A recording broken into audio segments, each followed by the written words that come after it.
아멘. 오늘 감사합니다. 봉독해 드린 사도행전 21장 1절로 16절의 말씀을 중심으로 주의 뜻대로 제목을 같이 하십시다. 주의 뜻대로. 사도 바울이 제3차 전도 여행을 마치고 이제 시돈이나 가이사라를 거쳐서 예루살렘을 향하여 올라가는 여정을 오늘 성경 본문이 소개를 하고 있습니다. 성령께서 제자들을 통해서 사도 바울이 예루살렘에 올라가면은 많은 환난을 받게 되어질 것이다 라고 알려주게 됩니다. 그래서 제자들은 예루살렘에 바울의 상경길을 만류를 합니다. 이에 바울은 일사각오의 신앙으로 주의 뜻대로 일이 이루어지기를 원하면서 결국 그 예루살렘 길을 올라가게 됩니다.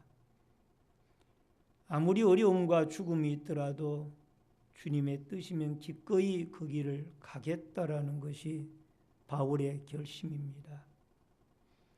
오늘 우리는 이러한 예루살렘 방문과에 관계된 몇 가지의 사실 속에 진정한 하나님의 뜻을 우리가 깨닫고 그 뜻을 쫓아서 우리의 사명관을 다시 확인하고 또 바울에게서 도전을 받으며 여러분과 저에게 맡겨진 각자의 사명에 충실히 잘 감당하여 주님의 십자가를 지는 심정으로 다시 한번 주의 뜻을 쫓는 아름다운 믿음의 역사가 여러분과 저에게 있어지기를 주의 이름으로 축원합니다. 우선 첫 번째로 하나님의 뜻에 대한 혼돈입니다. 4절과 11절 말씀을 같이 보시겠습니다. 4절과 11절. 제자들을 찾아 거기서 이래를 머물더니 그 제자들이 성령의 감동으로 바울더러 예루살렘에 들어가지 말라 말하더라.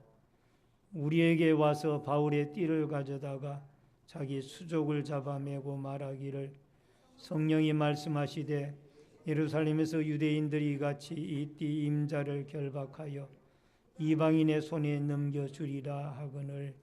아멘. 여러분, 두로의 그리스도인들이 이미 바울이 예루살렘에서 큰 어려움을 당할 것이라는 것을 감지를 했습니다.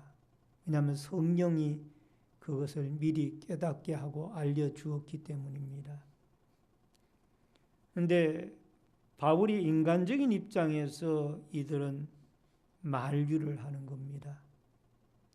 당장 바울이 예루살렘에 올라가면은 결박을 당하고 또 환난을 당하고 어려움을 당할 것이 눈에 뻔하게 보이기 때문에 바울을 아끼고 사랑하는 마음으로 제자들이나 선지자 아가보가 그 만류를 하는 겁니다. 특별히 선지자 아가보라는 사람은 가이사라에서 바울의 허리띠를 자기의 몸에다가 매면서 바울 선생이 만약에 이 예루살렘 성에 올라가게 되어지면은 이 띠 임자가 이렇게 결박을 당하게 될 것이다. 그러면서 선지자의 몸을 묶으면서 바울의 허리띠로 자기 몸을 묶으면서 아가보가 예언을 하는 겁니다. 바울은 이러한 상황 속에서 상당히 가치관의 혼란이 오고 어떤 것이 이 주의 뜻인가라는 그런 면에서 우리 성도들도 이 성경을 읽으면서 혼돈 속에 빠질 수가 있습니다. 똑같이 성령이 미리 있을 일들을 아가보라는 사람에게나 또 두로의 제자들에게 미리 말씀해 주셨는데 과연 바울이 사도 바울이 이 예루살렘에 올라가는 것이 하나님의 뜻인가 뜻이지 않는가? 결국은 바울은 하나님의 뜻이라고 생각을 하고 그 일을 강행을 합니다. 결국은 나중에 보면은 주의 뜻대로 이루어지이다 하고 인간적인 만류를 하던 사람들이 결국 바울의 그 가는 길을 더 이상 막지를 못하게 되죠. 여러분, 이러한 동일한 가치관의 혼란의 뜻이 혼란의 사건이 요한복음 8장에도 보면 나옵니다. 가늠하다가 현장에서 붙잡힌 여인이 거기에 나오는데 예수님은 이 가늠하다가 현장에서 붙잡힌 여인에게 가서 다시는 죄를 범하지 말라 하시면서 그를 해방을 시켜줍니다. 그런데 많은 바리새인들이나 서기관들은 이 여인이 율법을 어긴 사람이라 돌로 쳐서 죽이는 것이 마땅하다라고 그 여인을 놓아주는 것이 마땅하지 않다라고 이야기를 합니다. 그러나 이 바리새인들과 서기관들은 율법적인 관점에서 보았고 예수님은 이 동일한 사건을 사랑과 용서와 자비의 관점에서 보았던 겁니다. 그래서 결국은 이 용서와 사랑과 자비의 관점으로 보았던 이 예수님이 이 여인에게 다시는 그러한 죄를 범하지 말라라고 이야기를 하면서 한 여인을 구원시키는 그러한 장면이 여기에 나옵니다. 오늘 로마서 8장 18절에 보면은 사도 바울이 이와 같이 환난이 있음에도 불구하고 예루살렘에 올라가기를 각오하게 되어진 것은 앞으로 하나님 앞에 자기의 사명, 이 로마에도 가서 복음을 전하여야 하리라 라는 그 사명을 감당하기 위한 결심이고, 또 하나는 미래의 하나님의 영광이 그에게 준비가 되어져 있기 때문이라 라는 것을 알게 됩니다. 자녀임은 또한 상속자 곧 하나님의 상속자요 그리스도와 함께 상속한 상속자니 우리가 그와 함께 영광을 받기 위하여 고난도 함께 받아야 할 것입니다. 따라하십시다. 우리가 그리스도와 함께 영광을 받기 위하여 고난도 함께 받아야 할 것입니다. 아멘. 현재의 고난은 장차 나타날 영광과 비교할 수 없이 아름답고 귀한 것이라 그 말이에요. 현재의 고난은 앞으로의 영광에 비교하면 너무너무 미약한 것이라. 그래서 장차 나타날 영광을 생각한다라면 현재의 고난을 우리가 능히 이기고 극복해 나갈 수가 있지 않느냐라는 말씀을 하고 있습니다. 골로새서 1장 24절에 나는 이제 너희를 위하여 받는 괴로움을 기뻐하고 그리스도의 남은 고난을 그의 몸된 교회를 위하여 내 육체에 채우노라. 따라하십시다. 그리스도의 남은 고난을 그의 몸된 교회를 위하여 내 육체에 채우노라. 아멘. 여러분 오늘 14절 말씀을 한번 보시기 바랍니다. 14절 다 같이 읽습니다. 그가 건함을 받지 아니하므로 우리가 주의 뜻대로 이루어지이다 하고 그쳤노라. 결국 이들의 가치관의 혼란은 주님의 뜻이 무엇인가? 인간적으로 예루살렘에 사도 바울이 올라가느냐 못 올라가느냐 이 문제보다가 사도 바울이 예루살렘에 올라가서 하나님의 복음을 전하고 고난이 있더라도 환난이 있더라도 주의 복음을 전하는 것이 주님의 뜻이라면 주님은 주님의 뜻이라면 바울은 그 일을 하겠다는 거예요. 그래서 결국 그는 주님의 뜻을 결정을 하고 인지하고 결국 예루살렘으로 올라가게 되어졌더라. 여러분 우리가 믿음 생활을 해나가는데 인간적인 정에 이끌리거나 그렇게 하면 편리한 길을 갈 수가 있습니다. 그러나 하나님의 뜻을 우리가 생각을 하게 되어지면 때로는 고난이 있고 때로는 환난도 있고 때로는 외롭기도 하고 때로는 시련도 있고 때로는 박해도 있지만은, 그러나 하나님의 뜻이라면은 우리가 미래에 장차 나타날 영광을 생각을 하고 이 맡겨진 사명을 이루어 나가기 위하여 그 고난의 길이 할지라도 주님이 걸어가신 골고다의 길을 묵묵히 따라갈 수 있는 믿음의 역사가 여러분과 저에게 있어지기를 주의 이름으로 축원합니다. 또 하나는 멈출 수 없는 행진입니다. 13절을 여러분 읽어주시길 바랍니다. 본문 13절 시작.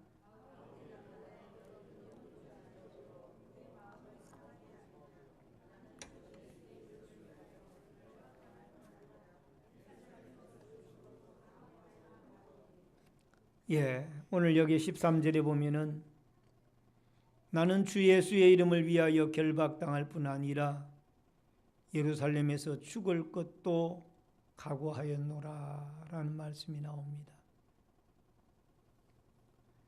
바울은 예루살렘을 향하여 나아가는 길에 아무도 말릴 수가 없었던 것이었습니다.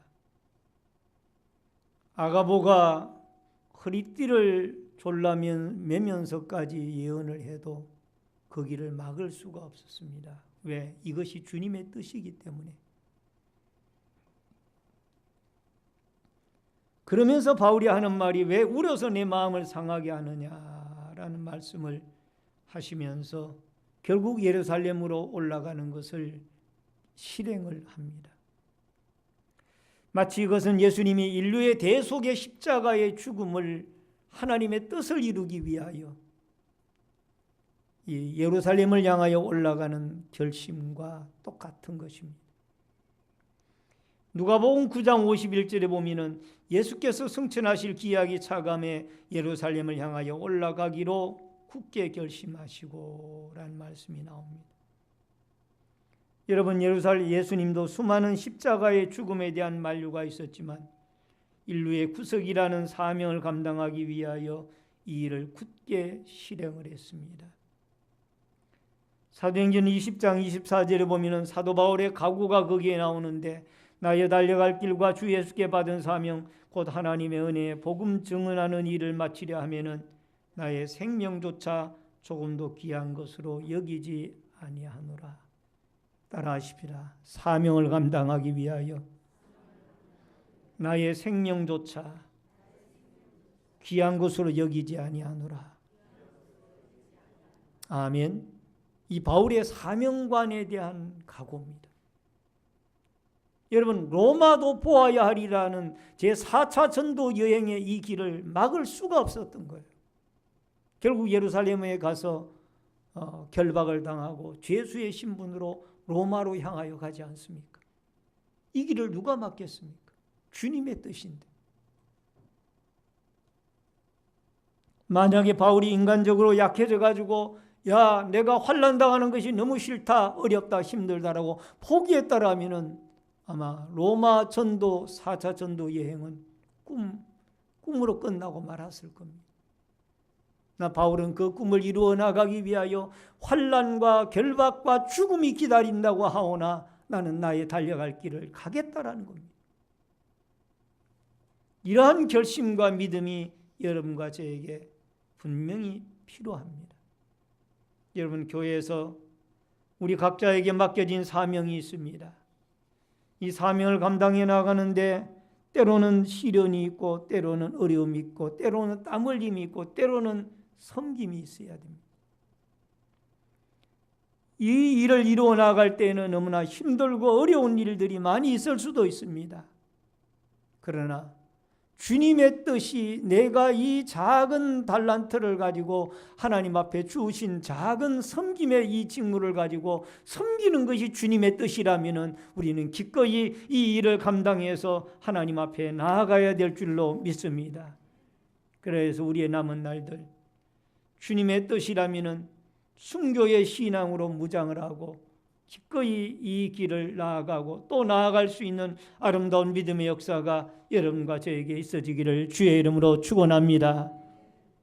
마지막 세 번째로 고난에 동행하는 사람들입니다. 여러분 15절과 16절을 같이 읽겠습니다. 이 여러 날 후에 여장을 꾸려 예루살렘으로 올라갈새 가이사라의 못 제자가 함께 가며 한 오랜 제자 구브로 사람 나손을 데리고 가니 이는 우리가 그의 집에 머물려 함이라. 성경에 여기에 보니까 예루살렘에 이 환란이 있는 예루살렘 길에 같이 동행을 하는 사람이 있습니다. 그 동행을 하는 사람 가운데 이름이 밝혀진 사람이 나손이라는 사람이에요. 그 사람은 구브로 출신의 사람인데, 근데 성경이 뭐라고 표현을 했는가 하니 한 오랜 제자. 따라하십시다. 오랜 제자. 여기에 오랜 제자가 어떤 의미가 있을까? 원문에 보니까 이 오랜이라는 뜻이 최초의 또는 원래의라는 의미가 있습니다. 최초의, 원래의. 그래서 성경학자들은 이 오랜 제자 나손이라는 사람이 아마도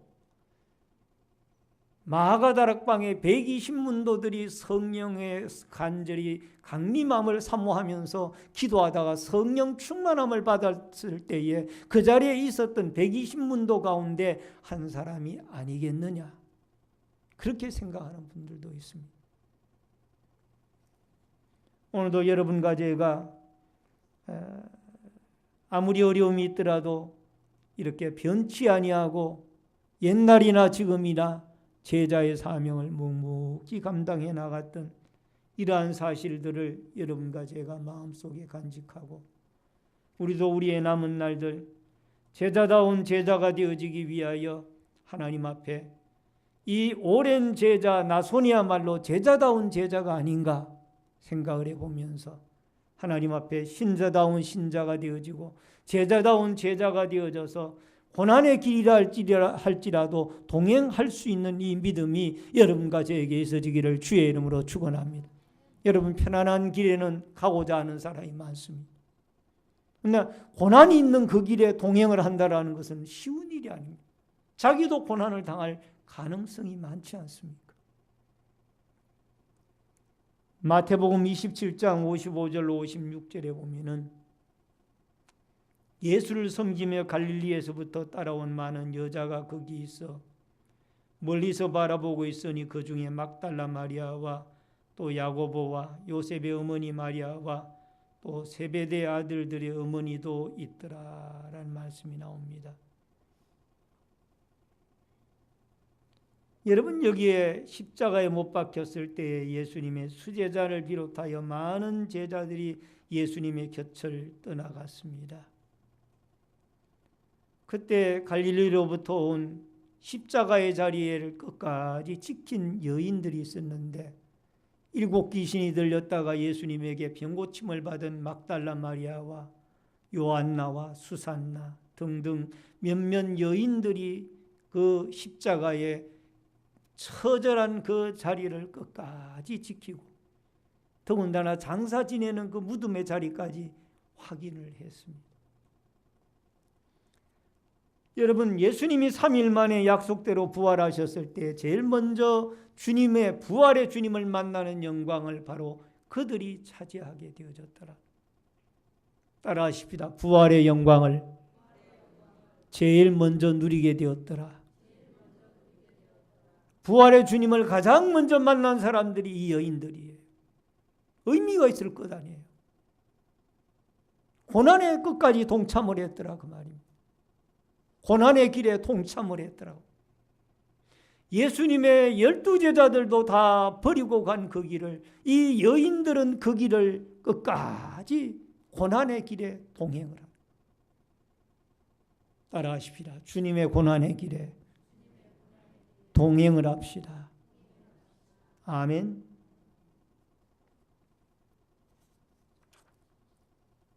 인도의 선다싱이라고 하는 유명한 전도자가 있었습니다. 그는 순교를 각오하고 복음을 전하는 사람이었습니다. 자기가 살고 있는 지역에서 약 히말라야 산맥을 넘어서 600만 명의 티베트 공원에 이 라마 종교, 라마성의 그 종교를 믿고 있는 불교의 한 계파지요. 그 사람들의 영혼을 위해서 늘 그는 안타까워하고 기도했습니다. 눈으로 뒤덮인, 얼음으로 뒤덮인 그 히말라야 산을 여러 번 넘어다니면서 그는 이 티베트 600만 명의 사람들을 위하여 전도를 하곤 했습니다. 가면은 박대를 당하고 또 어디 하나 잠자리 눈 붙일 곳이 없을 정도로 어려움을 당했습니다. 그러다가 그는 노구의 몸을 이끌고 결국 히말라야 산을 넘어 티베트로 갔는데 그 뒤에 어떻게 되어졌는지 아무도 그의 소식을 아는 사람이 없다고 합니다. 아마도 티베트에 가서 복음을 전하다가 순교를 했지 않겠느냐, 그렇게들 생각을 하고 있습니다. 근데 그분이 남긴 유명한 말 한마디가 있어요. 선다싱이 남긴 유명한 말 한마디. 우리가 이 세상을 떠나면 그리스도의 십자가를 질 두 번째 기회가 없습니다. 그러므로 우리는 지금 기쁘게 십자가를 받아야만 합니다. 따라하십니다. 지금 기쁘게 십자가를 받아야만 합니다. 이게 선다싱이 남긴 유명한 말 한마디. 그리스도의 부름을 받아가지고 우리가 천국에 간다라면 십자가를 칠 기회가 없다라는 거예요. 이 땅에 있을 때 하나님이 십자가를 주셨을 때 그것을 기꺼이 기쁜 마음으로 우리가 받아야 된다. 찬송가 461장에 십자가를 질 수 있나 1절과 4절의 가사를 보면 이런 내용이 나옵니다. 십자가를 질 수 있나 주가 물어보실 때 죽기까지 따라오니 성도 대답하였다. 우리의 심령 주의 것이니 주님의 형상 만드소서. 주인도 따라 살아갈 동안 사랑과 충성 늘 바치오리이다. 이런 일 다 할 수 있나 주가 물어보실 때 용감한 자 바울처럼 선뜻 대답하리라. 우리의 심령 주의 것이니 주님의 형상 만드소서. 주인도 따라 살아갈 동안 사랑과 충성 늘 바치오리이다. 여러분, 사도 바울은 용감한 자 바울처럼 선뜻 대답하리라. 따라하십니다. 용감한 자 바울처럼 선뜻 대답하리라. 이 글귀가, 이 가사의 글귀가 마음에 와 닿지 않습니까? 십자가를 질 수 있냐고 물었을 때에 용감한 자 바울처럼 선뜻 대답하리라. 복음송 가운데 주님 뜻대로라는 것이 있죠. 우리 같이 한번 불러보십시다. 주님 뜻대로 살기로 했네. 주님 뜻대로 살기로 했네. 주님 뜻대로 살기로 했네. 뒤돌아서지 않겠네. 이 세상 사람 날 몰라줘도, 이 세상 사람 날 몰라줘도, 이 세상 사람 날 몰라줘도 뒤돌아서지 않겠네. 세상 등지고 십자가 보내. 세상 등지고 십자가 보내. 세상 등지고 십자가 보내. 뒤돌아서지 않겠네. 아멘. 오늘 여러분과 제가 주님을 따라가는 길이 때로는 험난하고 때로는 고행의 길이며 고난의 길이며 고통의 길일 수도 있습니다. 때로는 가시밭길일 수도 있습니다. 그러나 여러분, 천국으로 들어가는 문은 좁은 문이라고 그랬습니다. 세상으로 나아가는 문은 고속도로와 같이 넓은 문입니다. 그러나 천국 가는 길은 좁은 문입니다. 여러분과 제가 힘들고 어렵더라도 주님의 뜻이라면 좁은 문이라도 이 길을 갈 수 있는, 예수님의 십자가 붙들고 골고다 언덕길을 걸어갈 수 있는 이 믿음이 여러분과 저에게 꼭 있어지기를 주의 이름으로 축원합니다. 여러분 편하게 하지 말고 주님의 뜻이 무엇인가를 매일매일 말씀을 묵상하며 또 하나님의 말씀을 우리의 마음속에 삶 속에 실천하면서 날마다 주님의 뜻을 쫓아 우리의 혼란스러운 이 시대에 하나님의 뜻을 헤아리면서 우리의 맡겨진 사명에 충성을 다하는 아름다운 믿음의 진짜 제자다운 제자 나손과 같이, 사도 바울과 같이 누가 십자가를 질래라고 물었을 때 주님 제가 지겠나이다라고 선뜻 나설 수 있는 이런 아름다운 충성된 믿음의 사람들로 여러분과 제가 주님의 뒤를 쫓아갈 수 있기를 주의 이름으로 축원합니다. 축원합니다. 다 같이 주여를 한번 외치고 통성으로 기도합니다. 주여